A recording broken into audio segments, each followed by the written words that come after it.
મહારાષ્ટ્રના પશુપાલકોનું ઘાસચારા માટે હાંસોટના આલિયાબેટ તરફ પ્રયાણ કરવામાં આવ્યું છે।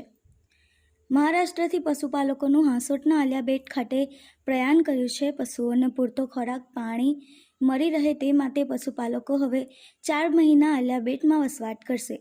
ચોમાસામાં પશુપાલકો ઘાસચારાના લીધે આલિયાબેટ ખાતે સ્થળાંતર કરે છે। દિવાળી સુધી આલિયાબેટ ખાતે પડાવ નાખે છે। ચોમાસાનું આગમન થતાં પશુપાલકો પોતાના ઢોર ધાંખર સાથે લીલો ઘાસચારો અને પાણી મળી રહે તે જગ્યાએ સ્થળાંતર કરતા હોય છે। તેઓ આલિયાબેટમાં ચોમાસાના 4 મહિના સુધી રોકાણ કરશે।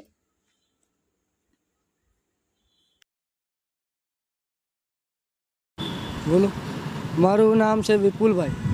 અમે મહારાષ્ટ્રમાં રહીએ છીએ। ચોમાસું અમે આલિયાબેટમાં કાઢીએ છીએ। દિવાળી ઉપર અમે પાછા જઈએ છીએ। શું કામ કહીએ જતા રહો છો? આલિયાબેટમાં શું કામ જાવ? અમે ગાયો ચારીએ છીએ।